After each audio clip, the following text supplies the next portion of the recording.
Welcome to those that are arriving. I think we might make a start and I will just welcome people as they come in individually. So a huge welcome today to this Bail Peer group. Unfortunately, Joe Nunnally, who is our director, is not able to be here today. If everyone could just mute themselves if they're not speaking, that would be really fantastic. Cecilia, are you able? Oh, I can mute you actually. If you're not behaving, I'll mute yours. Yeah, so I'm Joe Nunnally, who's our director, can't be here today, so I am hosting this. Essentially what that means is I'll be the technological support person in the background. I'm Rochelle Martin and I'm a researcher with the Brewer Academy of Independent Living. We're a research group based in Christchurch, a research academy, and our mandate, reason for being and the way we do research is that we do research for, with and alongside people who experience disability. So many of the team have some experience of disability, lived experience, and we're very much into sort of participatory co-production approaches to doing research. Now, I'm going to hand over to Te Marama Apiata, who will, well, where you go, Te Marama, you lead on. Tēnā tātou. Ai, mihi tō tai kia koutou, nau mai whakatau mai. He mihi anō ki tēnei kaupapa, ko te kaupapa whakahirahira I tēnei rangi, ko tai mai ki te tātou ki te kōrero, ki te whakarongo. He mihi nei ki ngā mana, he mana no te whenua nei,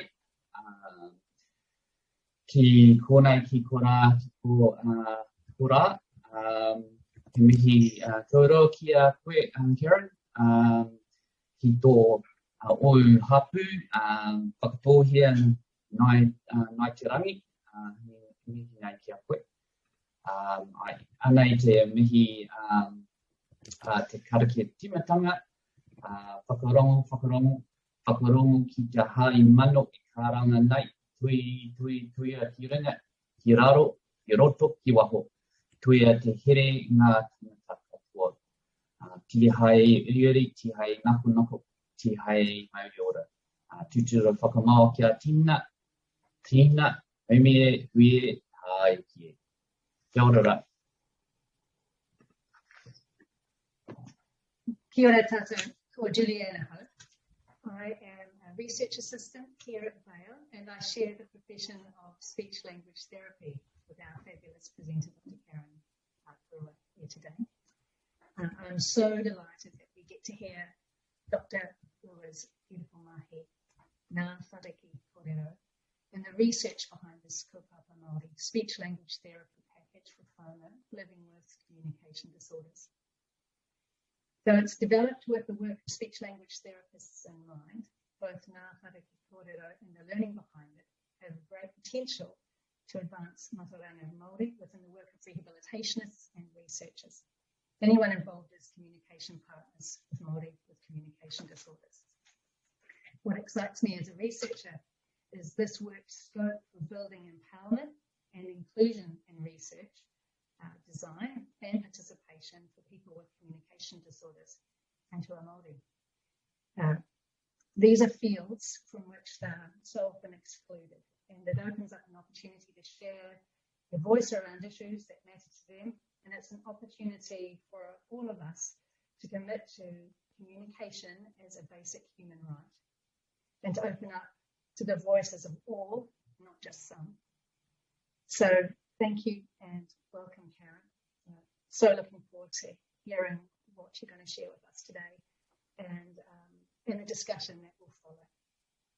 Over to you. Thank you. Thank you. Tēnā koutou katoa. Nā mihi ki a koe te ao marama mō tō karakia mō te mihi. Tēnā koe. Rochelle, thank you for the... It's put me ease a lot. I find webinars difficult when you're sort of talking to nobody. I'm sitting in this breakout room at the university and it's got white walls and that's it. So it's nice to actually see faces and hear from the people I'm talking to. And thank you, Julianne, for the invitation. As we said just before, Julianne and I haven't actually met, but we've had various email interactions over years. So hopefully I will get down to the speech therapy conference in Christchurch this year and actually meet a few of the Christchurch people who I haven't actually met face to face. So yeah, my name's Karen Brewer. My iwia whakatohea Ngaitirangi from the Bay of Plenty, though I have never actually lived in those areas because my whānau every generation tended to move somewhere different. I'm talking to you at the moment from the University of Auckland, which is a different part of the country, and Rochelle inadvertently reminded me of that when she said something about post-COVID. There's no post up here, but we carry on. We're now got to level 2, so my children can go back to kindy, which is a big development. And yeah, Bail. When Julianne emailed me, I was like, what is this thing? It sounds awesome. So yeah, it is great to meet some people from Bail. I'm going to share my screen now and crack on with the conversation, the presentation. Hang on. As I said before, you'd think I would be really good at this by now.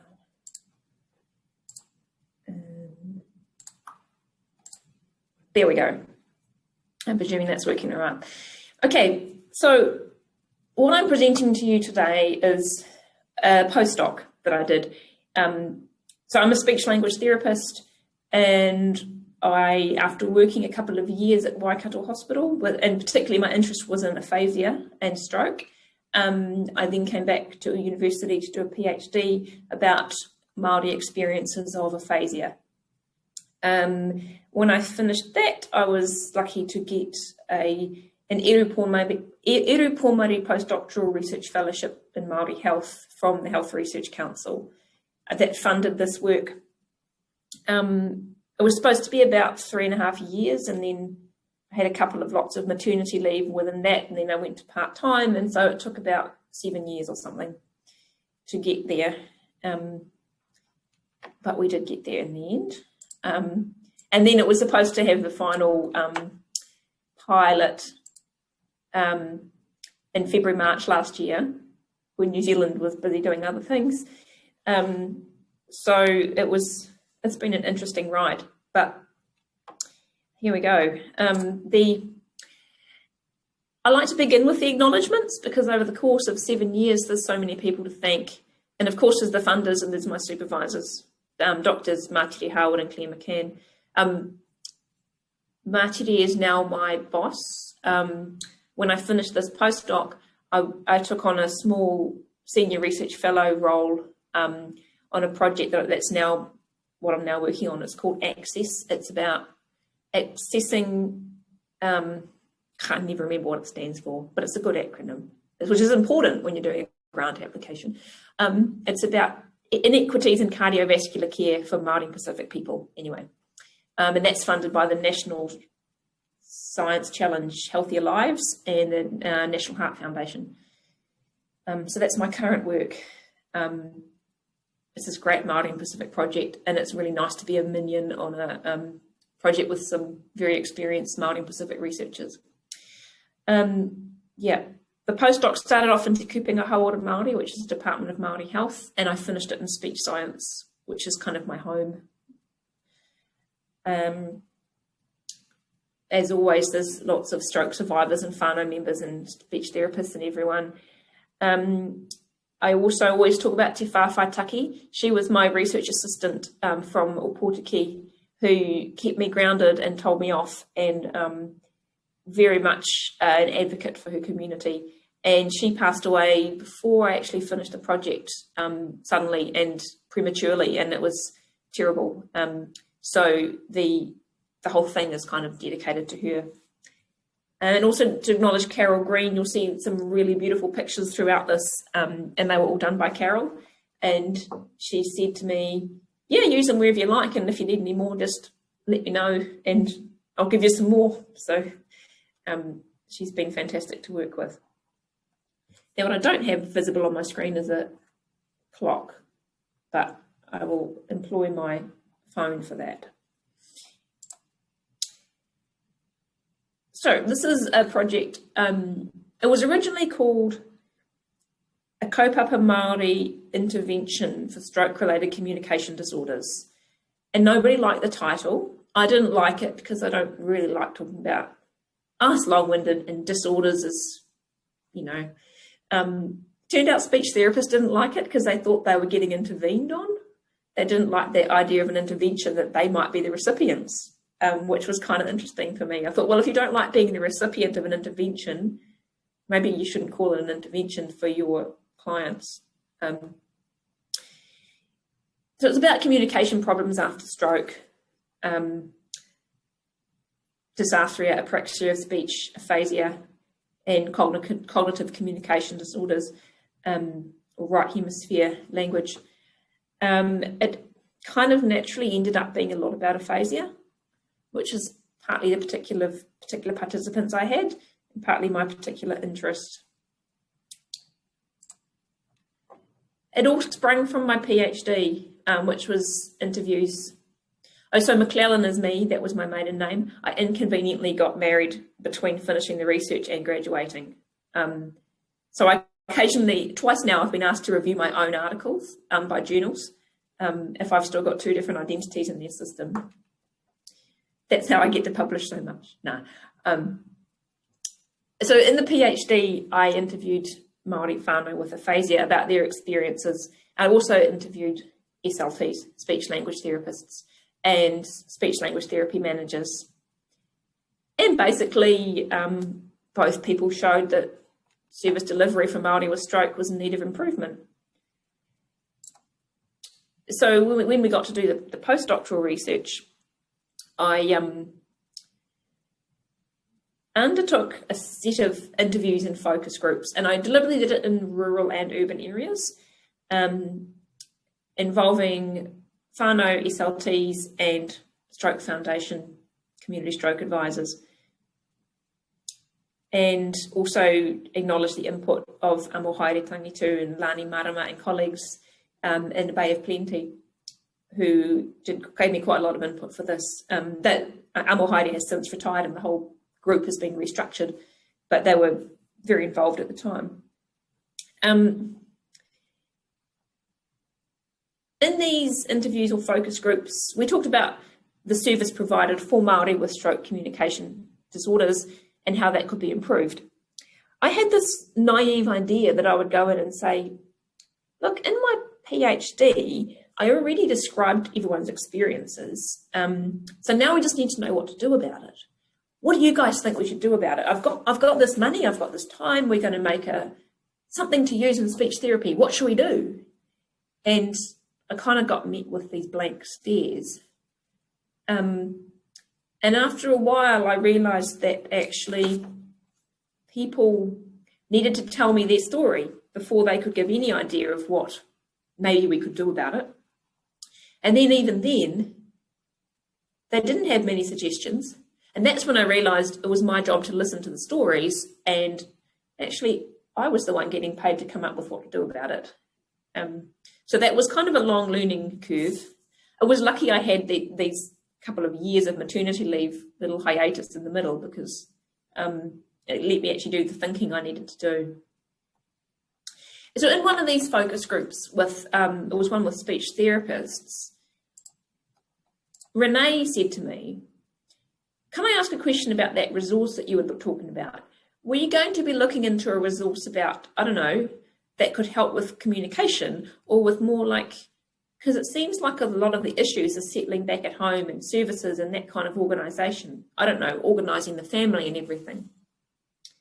And I realised what she'd said was quite profound, really, that she'd observed what we were discussing and realised that, well, are we actually just talking about something like an assessment or a set of flashcards or, you know, some sort of a therapy exercise?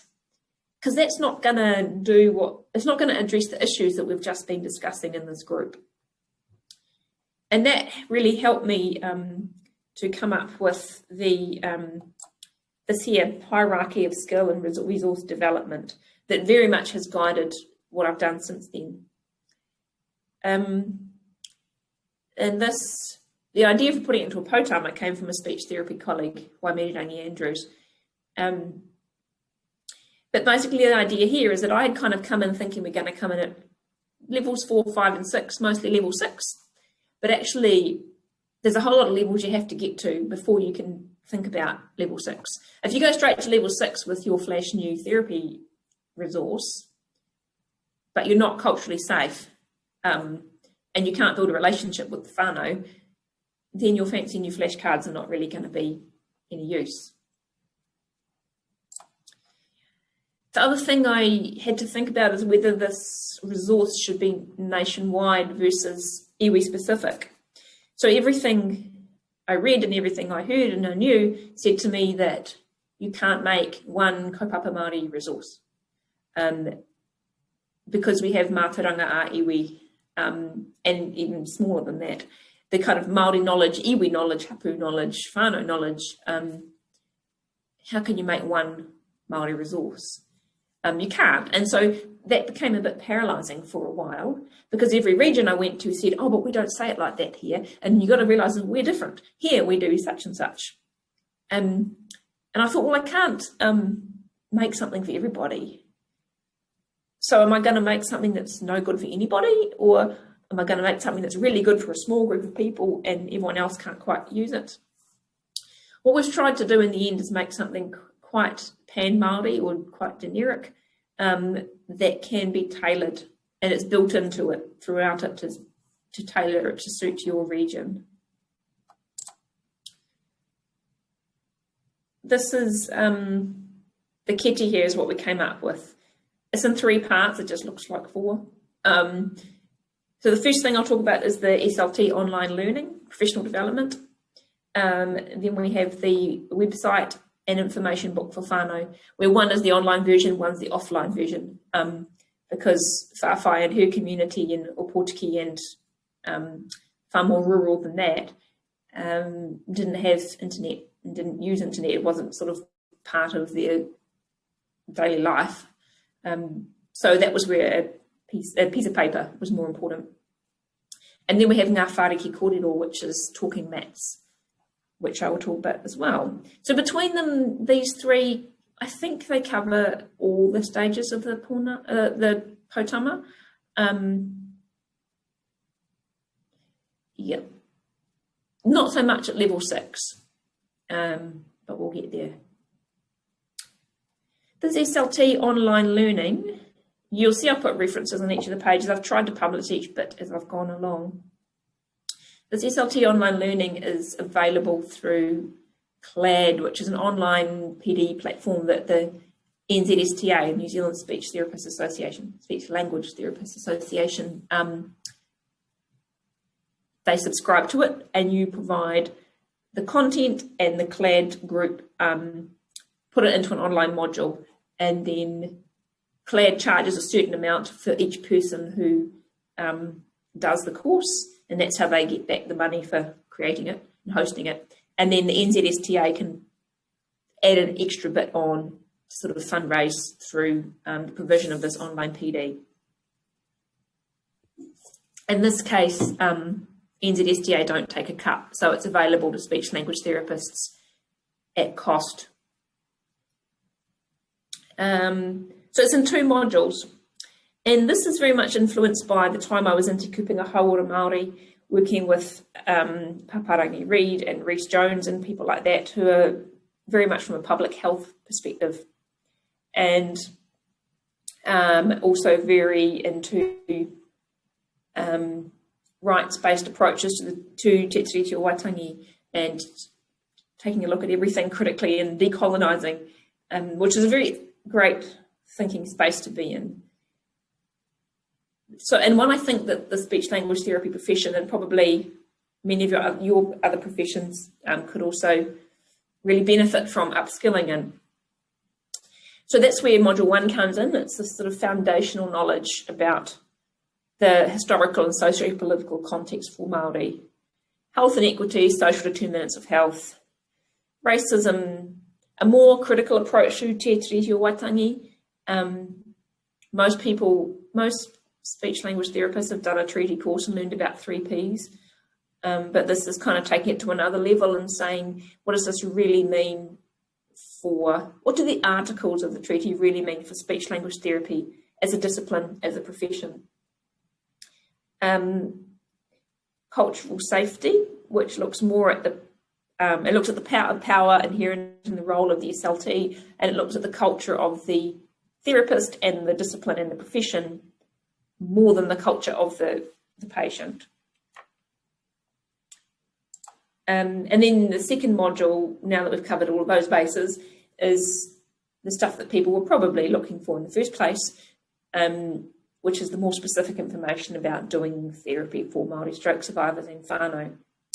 And a big part of it, that second bullet point there, is came from Whāriki and her team and their way of working, which is the idea that we're called on to be the experts in communication. We're not called to be the experts on things Māori.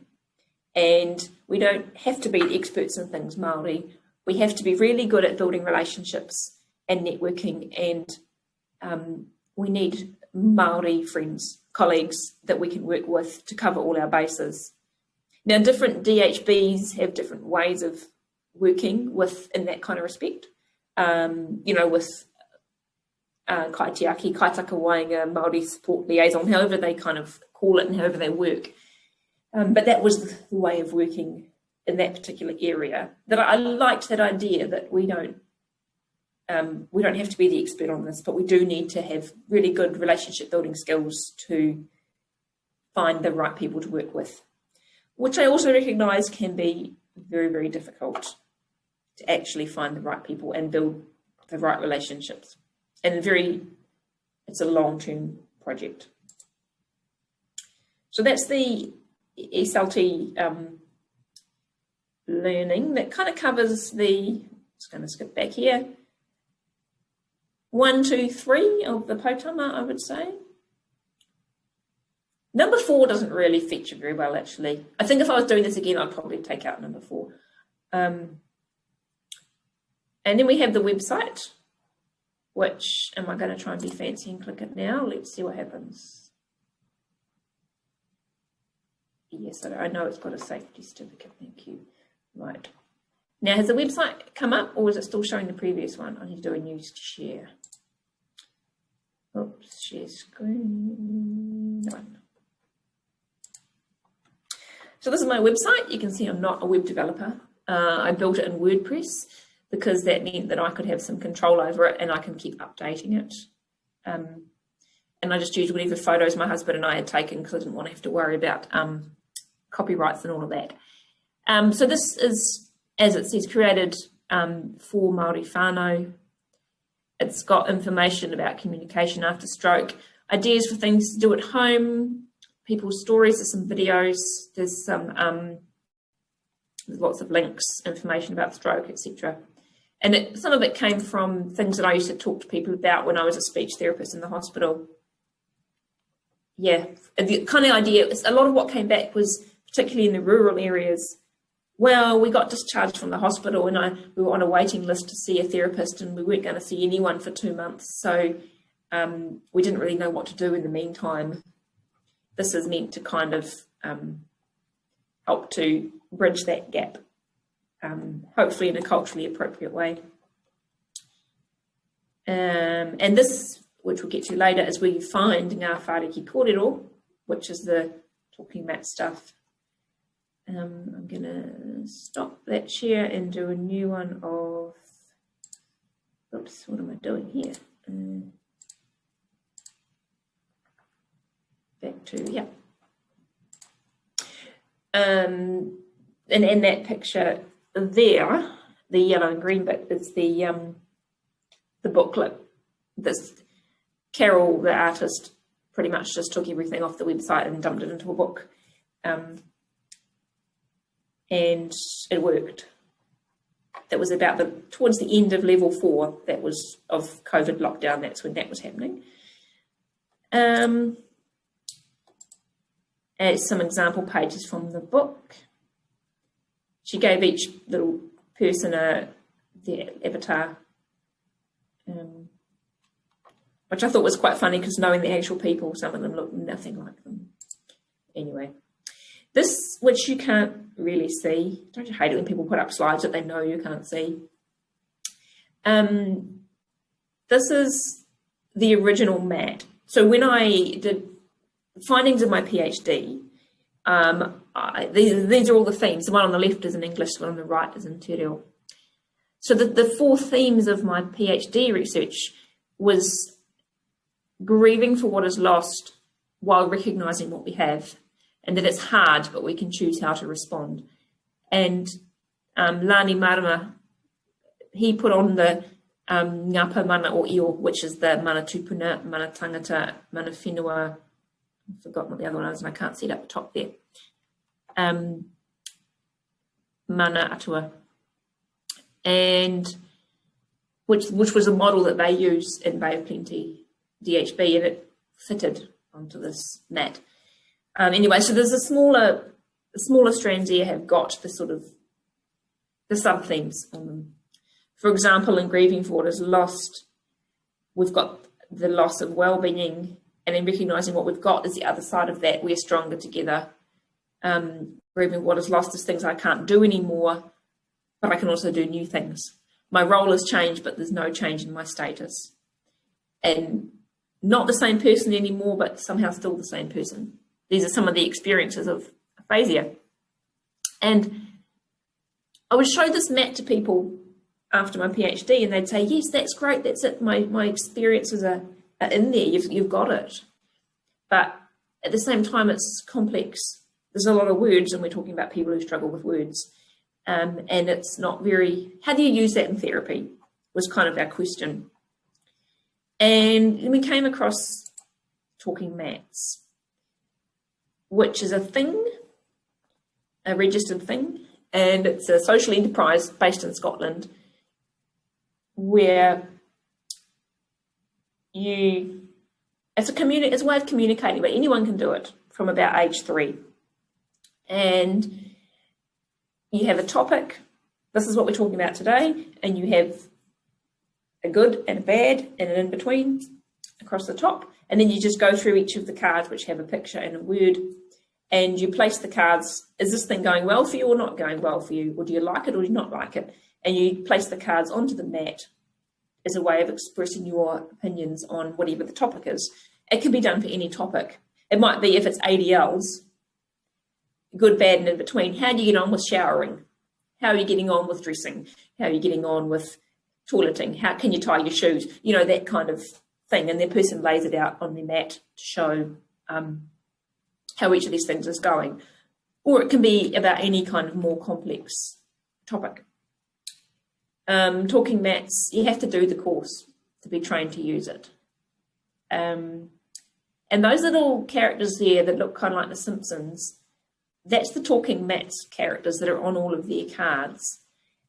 They're designed to be no gender, no age, that kind of thing. But while I was enrolling for the online Talking Mats training course, our administrative assistant in Te Kupenga Hauora Māori was helping me on the website, and she looked at it and she goes, oh, you couldn't show that to a nanny. He's got no clothes on. And I thought, yeah, you're right. These characters that have put so much effort into having no race, no gender, no age, they're actually not culturally appropriate for Māori, which helped me to realise we needed to make our own set of pictures. So what we did is we took the mat that I showed you on a couple of pages back, and I pulled out the 4 strands, the 4 lots of strands, and put them into 4 topics. And it doesn't map on exactly because, well, basically the map was a PhD results section, and this is trying to be a therapy tool. But so now Whāriki Kōrero, talking mats, the topics are, as you can see, roles and activities, relationships, communication, and emotions. Emotions is a little bit different because the rule for talking mats is every option you present must be neutral. So you wouldn't say choking or dysphagia, you would say swallowing or eating, and then person can put it wherever they want to. Whereas the emotions, I've actually only got what I call negative emotions. They're all sadness, grief, loss, that kind of thing, frustration. Yet a lovely young woman whose mother has severe aphasia said to me, but they're not negative emotions, they just tell you something. And if you're sad, then it's telling you about something in your life, and it makes you think maybe I should do something about that. So I stopped calling them negative emotions after that. Anyway, so the thumbs up, thumbs down, that's for the first three cards. And the emotions cards get the little people saying this is me or this isn't me or I'm not sure. Because you can't really say, yes, I'm frustrated. And so these cards are bilingual. Within each topic, you've got lots of different options. There's some examples. And you turn it over to get the Māori versus the English. So someone can work through it in either language, or they can actually, some people look at both sides of each card as they do it and decide which one they want to use each time. There are two sets of the cards.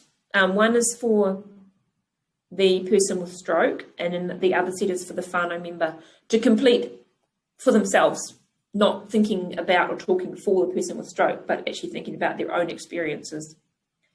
And Carol's been very clever in distinguishing the difference between the two sets.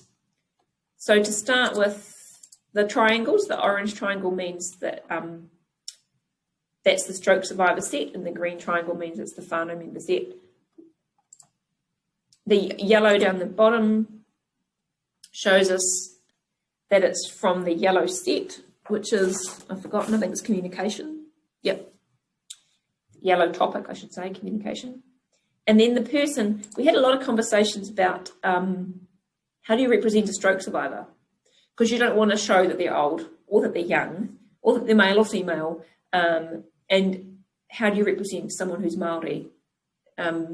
I'd said to her, I don't want one wearing piu-pius and tāmoko. So what Carol decided was that on every card, the person with stroke would look different. They would change their age, they would change their identity, but they would always be wearing orange and blue. So you can say to the person, you're the one in the orange and blue. And then the whānau member, and the whānau member is the one in yellow and green in every page. So in this case, we've got, in the stroke survivor set, taking responsibility for communication. This picture shows that the stroke survivor is, stepping up and taking responsibility for their own communication. In contrast, in the whānau set, there's actually a slightly different meaning, because this came from whānau members originally, that the whānau member talking about, I have to take responsibility for communicating on behalf of my mother, father, partner. So in this case, you can see the stroke survivor in his orange and blue is hanging back, and the whānau member is taking the responsibility. And that's shown by the colours. Other features of the options cards, we've got quite a few different versions of partnerships. And you can choose to present a card or not present a card. One of my trial participants was a Catholic priest, so I chose not to present him with this card. Maybe that was presumptuous, but that was, I thought, was probably the most polite way to do it when he was my priest. And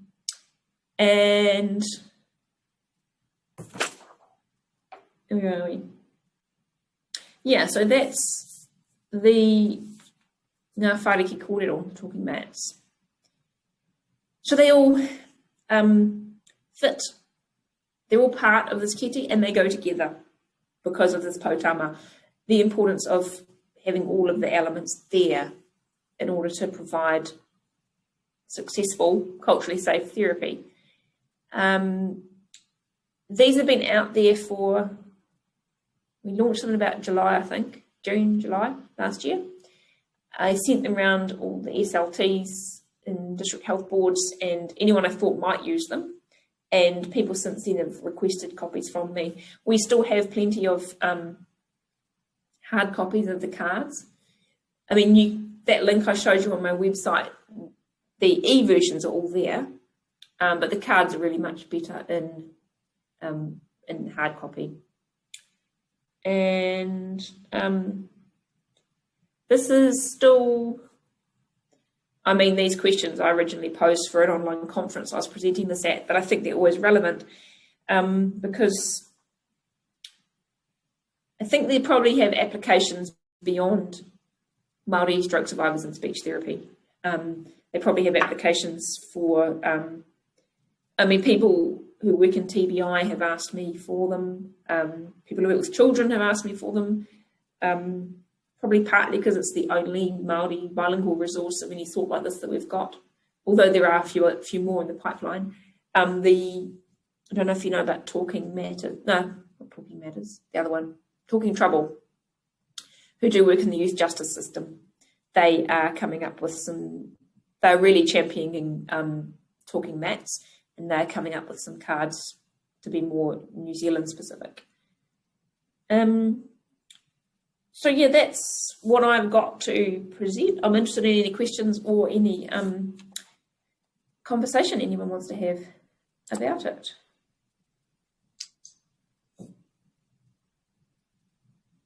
I might also add that I've become so kind of intimately involved with this that I often forget to explain certain parts of it. So if there's something that you're thinking, hang on a minute, how did you ever get to that? Then do ask.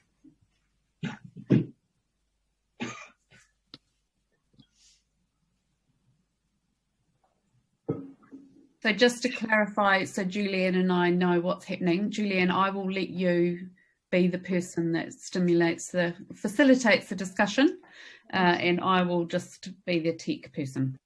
Yeah, thank you very much, Karen, for that sharing of your wonderful... Sorry, Julianne, I don't know if there's anything you can do about it, but I'm finding it very hard to hear you. Oh, okay, let's try this again. Need a little Seems to come and go a lot. Okay, you're a bit patchy here. How's this? If I speak up a little more? Yeah. Give it a try. If it gets too bad, Julianne, I'll take over. Okay. I just want to thank you very much, Karen, for sharing that extraordinary piece of work. It's wonderful to hear, and loved hearing about your learning journey as well. The points of key points of learning along the way. It was fascinating for sharing those. Yeah, is there anything that comes up for anyone about how this might fit with your mahi? Or anything that comes to mind from listening to Karen? I noticed a question there about, is there a charge for the talking mat training? There is. I'm not sure what it is. I did the online training directly from Talking Mats in Scotland, where you get given about 6 weeks to work through their thing, and that was a few hundred, 300 or something. I know that TalkLink and Talking Trouble in New Zealand offer it as a face-to-face thing. Yes, there's great potential for dementia.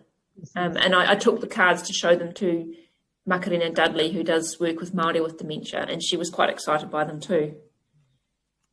So many options, so little time. Any comments in relation to research, people? Tēnā koe, Karen, ko Jean Hesbeth tōko ingoa. Kei runga noa atu koe, fantastic, awesome, great work. I think this is amazing. I'm particularly interested from a research point of view. I'm from the Rehabilitation Teaching and Research Unit at the University of Otago. And Rochelle is, I'm so delighted, is part of our staff as well as being part of BAIL. So that's a great thing for us. One of the reasons I'm particularly interested is because I'm particularly interested in people who have the lived experience of stroke, many of whom who have bladder and bowel issues after stroke. And some research that Rochelle and I have done in this area suggests that this is an area that's not really addressed very well in stroke rehabilitation, either as inpatient or in community rehabilitation, whereas people live long term following stroke. And one of the things that Rochelle and I've got very interested in is that if you're somebody who has experienced a stroke and perhaps your mobility isn't as good as it was prior to stroke, and you might have some upper limb and hand function issues as you might have following stroke, and as well you have some bladder and bowel problems that mean when you want to toilet you want to do that quite quickly, or you're having to deal with catheters or product or that sort of thing to manage your bladder problem. One of the things that we're concerned about is how do we have really good conversations with people who experience communication disorders who typically don't get involved in really, or it's so easy based on the research I've seen following stroke for people with communication disorders really to get excluded from conversations. Conversations can happen with whānau rather than the person following stroke. And a lot of assumptions might therefore get made, or clinicians start to talk between themselves rather than include the person who's experienced the stroke or the whānau. And so I guess I'm really, really interested to hear what you have to say about exploring conversations and people with communication disorders following stroke when the issue might be quite sensitive, might have quite a lot of whakamā associated with it, for example. And you've clearly got a talking mat card, which is about toileting, which is really exciting. But I'd be really interested in your experience in that regard, the whole idea of conversations around what might be called sensitive topics. Yeah, that's an interesting one. In my PhD, I was talking to a Māori woman whose husband had aphasia, and she said, you know, we haven't really been intimate since he had the stroke. Yeah. And now, you know, that's maybe partly me because I've got my own health issues, and he's still the man of the house. I just run it. I love that quote. But she said, Māori won't tell you about that. They won't talk about that. It's not something we talk about. And we didn't kind of talk about it anymore, any further. But it made me think that there are, and I never really got a chance to explore it further, but there are cultural things about what you do and don't talk about. And then, as you say, there's the added communication. And this is what this man's wife was wondering. Why are we not as intimate? Is it the stroke? Is it my health? Is it his health? Is it that we can't talk anymore? What's the role of conversation in that? And so that's kind of one thing. The other thing is, so talking mats, the thing, I've just sort of taken the concept and made this set of Māori cards. And we don't actually have any activities of daily living kind of cards within this set, but talking mats themselves have all manner of sets of ADLs and everything else. And they've done quite a bit of research. There could well be something from that on that very topic. They've done quite a lot of research, and if you go onto the Talking Mats website, they've got a link to all of their research. They certainly get used in research as a way of having conversations and from people that couldn't otherwise participate, particularly in areas like learning disability and dementia. And I mean, I think there's huge scope for the use of talking mats for everybody for a sensitive topic, that it's much easier to just sort of hold a card and put it down somewhere than it is to say, oh yes, I'm really having trouble with X, Y, Z. And you can present things as there's a layer of security somehow in just putting down a picture. And there's also always the option for the person to put that to the side if they don't want to place it anywhere, or if that topic is off limits at the moment. And that could be for anybody. They don't even have to have a communication difficulty per se. So there's kind of two things. There's the talking mats itself, which I think is a fantastic thing that exists independent of anything I do. And it's worth exploring. It is growing in New Zealand, thanks to TalkLink and Talking Trouble. And yeah, the whole thing about sensitive conversations, there is a book, the Aphasia Institute in Canada has some publications with kind of supported communication, pictures and stuff. I'm just trying to Google it now, and they actually have one called something like, there's one called Talking to Your Doctor, and there's one called Talking About, I can't remember what it's called now, Intimate Conversations or something like that. But even the Talking to Your Doctor one is quite good because it's got pictures to use to help communication. Yeah, that's fascinating, and I you know, very, very grateful for that. I looked at talking maps when Rochelle and I were exploring this research, and one of the things I was thinking about is, boy, there's some real challenges here in terms of choosing visuals about some of this stuff, and obviously they definitely need to be community generated in order to find out what is acceptable. Yeah, I just put a link in the chat there, just as an example. That's called Continence Care from the Aphasia Institute. Fantastic. I'd not come across that, so I'm really grateful. Cool.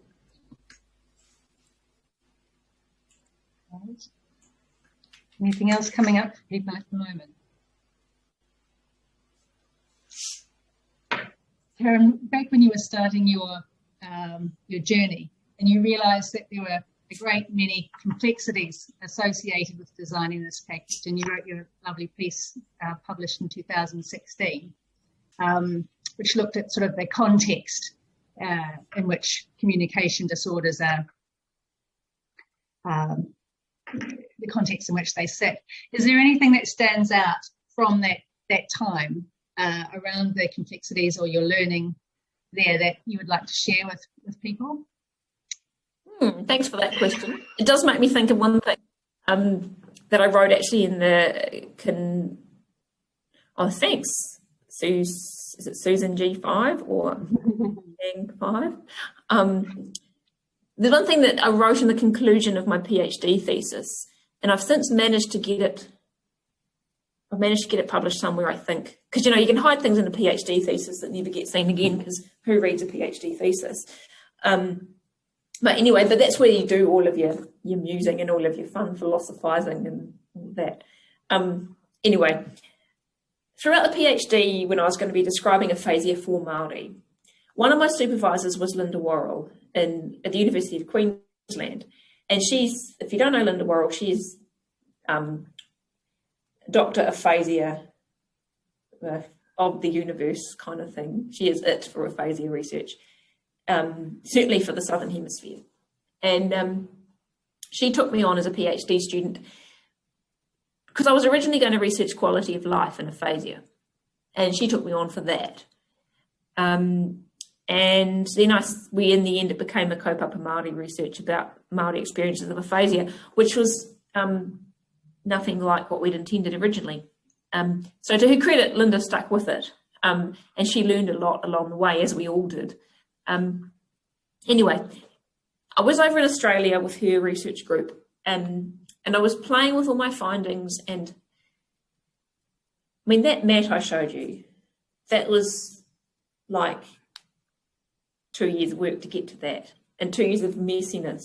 And I would show the Australians all of these, my findings, my themes that were emerging and changing all the time, and they said, but you've just described aphasia here. What's uniquely Māori about this? I work with Australians with aphasia all the time, and it's the same. You've talked about grief and loss and relationships and frustration, and what's uniquely Māori about this? And alongside this, there was another experience where I was presenting to a grand round, I think it was, or something at Middlemore, when I was working there, and I presented my findings so far. And there was this row of consultants sitting in the front row. And I had no idea who they were because I didn't work in their wards, and they didn't introduce themselves. And one of them said to me, well, I think you need to do a comparison group. You need to have a Māori group and a non-Māori group, because if we can show that Māori experience aphasia like everyone else, then we won't have to change what we're doing. This is my memory of the conversation. Now, who knows what was really said, but this is how I remember it. And I thought, because you've got it right for everyone else already. But what made me worry was that when that kind of attitude is out there, if I can't show that Māori have some unique experience of aphasia, people will take it to mean that, we'll just treat them like everybody else. So I had these sort of two parallel things going on. The Australians saying, looks like you've just described aphasia. What's Māori about it? And then some people saying, well, if there's nothing unique, then what we need to change? And I thought, I could do damage with this PhD. And then finally, as I was trying to write my conclusion, it came to me that the difference is the context. So if you take middle-class Pākehā New Zealander, obviously to stereotype and grossly generalise, who gets aphasia, they're quite likely to have a therapist who is of the same culture of them, at least someone who's been through an education system that is of their culture. The whole of the health system, as much as it's difficult for everyone to navigate it, it's very much a Pākehā system. Our whole discipline of speech therapy is very Western. All our research comes from English-speaking countries, Australia, England, United States, etc. So this is all sort of stacked in favour of the Pākehā New Zealander that has a stroke. Take their Māori counterpart and they're trying to work through a system that is not a Māori system. Their therapist is probably not Māori. Even if they are te reo speakers, there's that whole extra element of not having therapy in their own language. The education system of speech therapy, the whole discipline is very Western. The resources we have are all Western. So the difference in the experience of aphasia is not in the actual changes to one's language and the sort of common human elements of love, loss, grief, frustration, all of that. It's in the societal context in which your aphasia is taking place that influences every part of your life, not just your aphasia. So that was kind of the conclusion of my thesis. And I guess that was the beginning of my thinking for that potama and the importance of getting SLTs to understand that in the whole public health approach to speech language therapy that is so important for working with Māori in general. That's a long way of answering the question, isn't it? And I've got a little quote from your article, actually, that I think fits really well with that, Karen. Given the effect of communication disorders on family and social life and the connection between language and culture, it is likely that stroke-related communication disorders are culturally determined, rather than just being, the label that they are. Thank you. And there's still so much to explore there. Yeah, indeed. But I went and accepted a job working with cardiovascular rehab. As you do. A diversion. I'm just learning, because it's too, at the moment in speech therapy, I'm too much of a big fish in a little pond. But by going slightly wider than our discipline, I can learn from way more experienced people and then bring it back to speech therapy in a couple of years. That's the plan anyway. So just a moment, is there anything else that's coming up for people before we wrap up? No. Okay. Thank you so much, Karen. It was really rich learning for us all. You presented so beautifully. I felt very connected, and it's just a wonderful experience. So we're going to close now, and Te Ao Marama is going to give us a blessing as we go today. Thanks, everybody. Tēnā tātou, he mihi anō ki a koe, Karen. Nau te whakaaro tika, nā kupu rangatira I tuku mai ki a mātou, nei te mihi ki a koe. He karaki e whakamutinga, ai o anō ki a rangi ai o anō ki Papua Nuku, ai o ki te ao katoa, ai o ki ngā tangata katoa, ki hei Māori ora. So hope everyone goes well, enjoys the rest of the day. Yeah, and thank you for your time, Karen. Kia ora. Thanks for having me. Thank you. Wonderful. Thank you, everyone. It's been an absolute pleasure to have you here. Feel free to stay on for a moment if you want to have just a chat, but if you need to go, head away now. Sorry, we don't have cake. Normally we have cake in person, and we haven't been able to send that out to you individually, but we'll, you know, Amazon drones, I'm sure there's a way ahead in the future.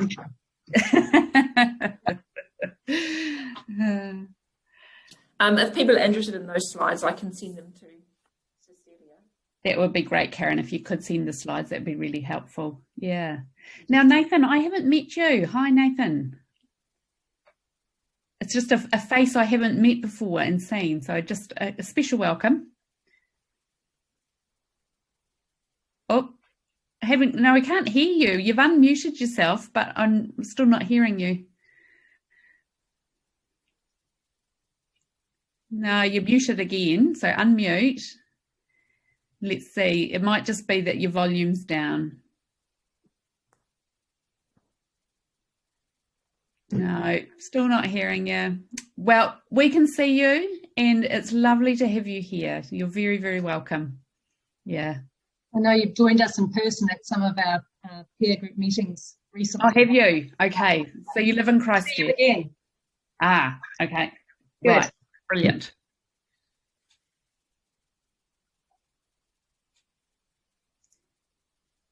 Sorry, Nathan, we're still not able to hear you, but next time we're face to face, we'll catch up again, and I'll know to look for you and say hello next time. Excellent. Cool. All right. Well, I'll sign off the meeting now, and as I said, the presentation will be up online and available, so I'll get that sorted sooner rather than later, and Shah will get it up, and then you can share it with anyone that you think would be interested as well. And I'm sure Karen would be really happy to hear from anyone who's got more questions or wants to follow up with anything. Yeah, or if you want any hard copies of that stuff, I've got it sitting here. Cool. It's any free. Questions for, matter of questions for us? Have I got any questions for you? For us, for Bail. Yeah, I think so. Now I know you exist, it's a good start. Yeah, we can stay in touch. Yeah. Where are you both, Karen? You're Auckland. Yeah. Yep. Yeah. All right. Right, lovely to see you all. Have a great rest of the afternoon. Bye. Bye.